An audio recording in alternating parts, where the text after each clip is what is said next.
विश्लेषक, वरिष्ठ पत्रकार और लखनऊ में हमारे जो चीफ एडिटर कुमार अभिषेक हमारे साथ वीडियो उपाध्याय भी जुड़ेंगे जो दैनिक भास्कर के ब्यूरो चीफ है लखनऊ में। सबसे पहला सवाल हेमंत जी आपसे, इस मुलाकात को, नीतीश और अखिलेश की मुलाकात को आप कैसे देखते हैं, इसके क्या पॉलिटिकल मायने हैं?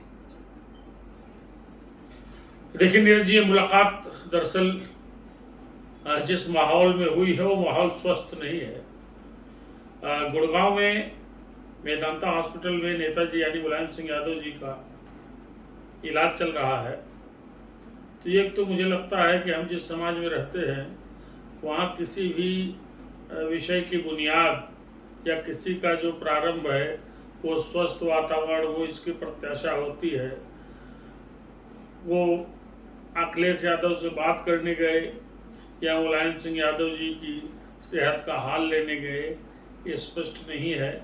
लेकिन जानकारी पुख्ता है कि जब नीतीश कुमार जी ने ये मंशा जताई और संदेश भेजा कि वो दिल्ली में राहुल गांधी और अन्य नेताओं से मिलने के बाद गुड़गांव जाएंगे, जहां उन्हें ओम प्रकाश चौटाला से मुलाकात करनी है और फिर उससे ज़्यादा अहमियत वाले मुलायम सिंह यादव जो मेदांता हॉस्पिटल है उनसे मुलाकात करनी है, तो मेदांता जा करके नेताजी का हाल चाल लेंगे। और एक खबर आई तो सुनिश्चित रूप से अखिलेश यादव को वहाँ मौजूद रहना था। देखिए सारी कवायद क्यों चल रही है ये सबको पता है। 2024 का बहुत ही महत्वपूर्ण चुनाव है। 2024 के महत्वपूर्ण चुनाव के पहले हमने देखा कि कोई भी दल भाजपा को छोड़ करके बहुत ज़्यादा सक्रिय नहीं था। भारतीय जनता पार्टी हमेशा 24x7x365 यानी 24 घंटे पूरे हफ्ते पूरे साल चुनावी मुद्रा में रहती है, उसकी तैयारियां चलती हैं।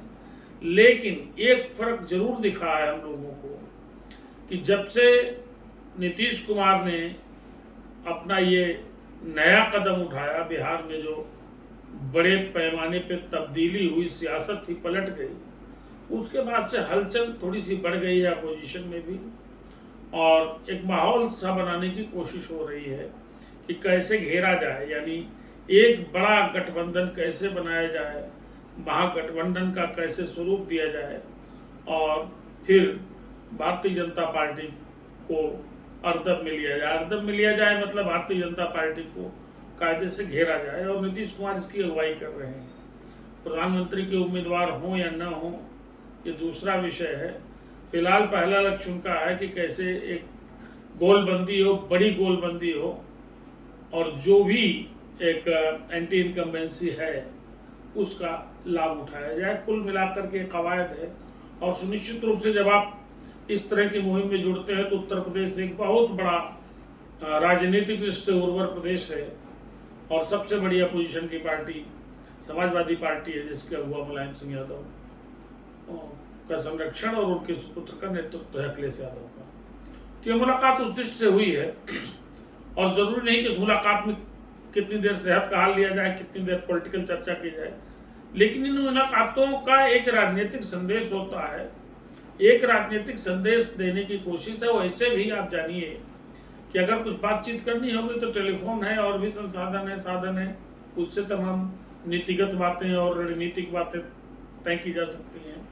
तो एक संदेश देने की कोशिश है, क्योंकि जो कुछ बिहार में हुआ, भारतीय जनता पार्टी का साथ छोड़ करके जिस तरीके से नीतीश कुमार एक नए फलक पर वापस पुराने ढर्रे पर, पुराने रास्ते पर, पुराने साथियों से जुड़े, उसके बाद इनकी ये दिल्ली की पहली यात्रा थी। तो ऐसे होता है जैसे उत्तर प्रदेश में आपने अक्सर देखा होगा कि रहते लोग लखनऊ में हैं और जब उनको प्रदेश अध्यक्ष बना दिया जाता है किसी भी पार्टी में, चाहे भाजपा में हो चाहे किसी पार्टी में हो, तो धीमे से दिल्ली चले जाते हैं और दिल्ली से पहली बार जब उनका आगमन होता है लखनऊ तो तमाम पूरे रास्ते जो हैं वो नारों से और होर्डिंग से, पोस्टर बैनर से पट जाते हैं। उनका स्वागत होता है कि प्रथम बार लखनऊ आगमन पर स्वागत।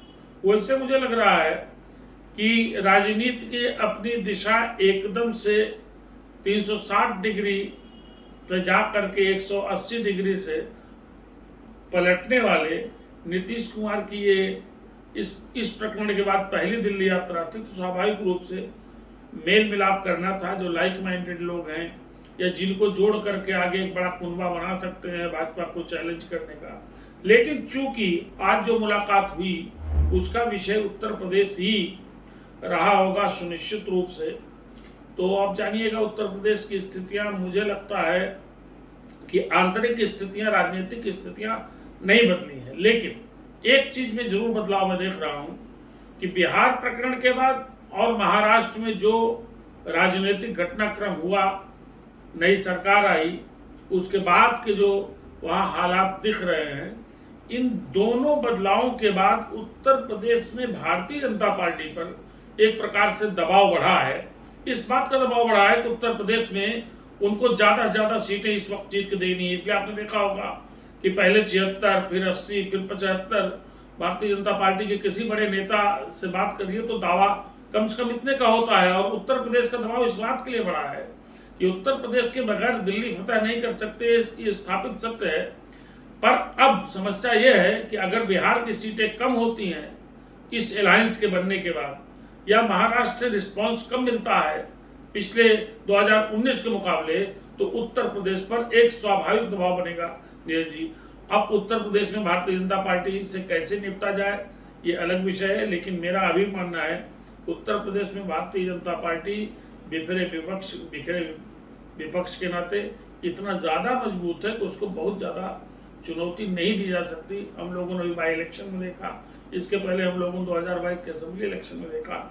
और इसका एक बड़ा कारण मैं आपको बता दूं, इस पर तो हम लोग 100 बार चर्चा कर चुके होंगे। एक बड़ा कारण बता दूं कि दूसरे राज्यों के मुकाबले मैं जो देख पा रहा हूं, ये मैं 2022 के असेंबली इलेक्शन के पहले आपसे भी कहता था, सबसे कहता था, मेरा अपना खुद का तजुर्बा और मेरी आंखों देखी बातों का एक जो लबोलुबाब ये है कि उत्तर प्रदेश में हमने देखा है कि योगी सरकार आने के बाद 2017 के बाद और नए समय कई ऐसे प्रकरण हुए उत्तर प्रदेश में धार्मिक आधार पर नीरज, ये जो कट्टरता का वातावरण में बहुत ज़्यादा बढ़ा देखता हूँ।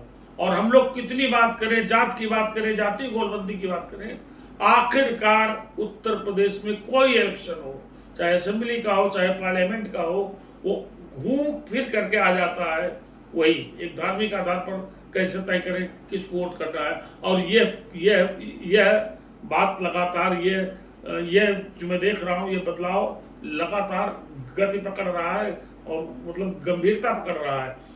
आखिरकार यही होता है। तो ध्यान, मैं ये बात इसलिए जो जानबूझ के कह रहा हूँ, आपने ध्यान दिया होगा आपके साथ तमाम डिबेट्स में मैंने नीरज जी 2022 के असेंबली चुनाव के लगातार पहले कहा कि एक ध्रुवीकरण हो रहा है जिसको लोग देख नहीं रहे हैं। वो ध्रुवीकरण स्थानीय स्तर पर हो रहा है, एक लोकल रिएक्शन का ध्रुवीकरण हो रहा है और वो उन स्थितियों में बदलाव नहीं आया है। अल्टीमेटली यूपी में इलेक्शन ऐसे ही जाना है, लेकिन विपक्षी दलों का भी काम है कि रणनीति बनाए। और मुझे अच्छी एक बात ये लग रही है कि इसी बहाने अखिलेश यादव की गति बढ़ रही है, वो बाहर निकल रहे हैं, वो नेताओं से मिल रहे हैं, वो जिलों जिलों में जाने लगे हैं। जितना सक्रिय होंगे जनता उतना अच्छा रिस्पॉन्स करेगी। तो कुल मिला के